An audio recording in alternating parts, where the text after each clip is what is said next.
如是我聞。一時薄伽梵在舍衛國，祇樹給孤獨園，與大比丘眾1250人俱。爾時佛告諸比丘：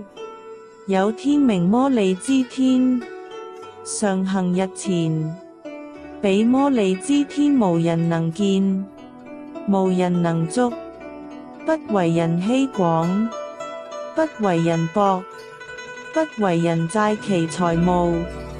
不為願家能得其便。佛告諸比丘：若有人知彼摩利支天名者，彼人亦不可見，亦不可觸，不為人希廣，不為人博，不為人債其財務，不為願家能得其便。佛告諸比丘：若有善男子善女人，聞是摩利支天名者，應作是言：我弟子某甲知彼摩利支天名，故無人能見我，無人能觸我，不為人希廣我，不為人博我，不為人債我財務，不為願家能得我便。爾時世尊及說咒曰：但自他、安迦末斯、末迦末斯、支婆羅末斯、摩訶支婆羅末斯、安多利、婆羅摩沙訶，於行路中護我，非行路中護我，晝日護我，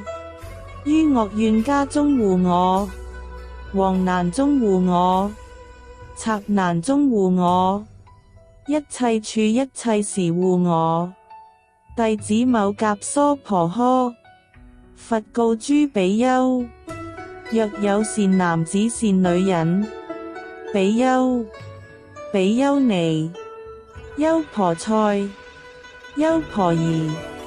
國王大臣及諸人民等，聞是摩利支天陀羅尼，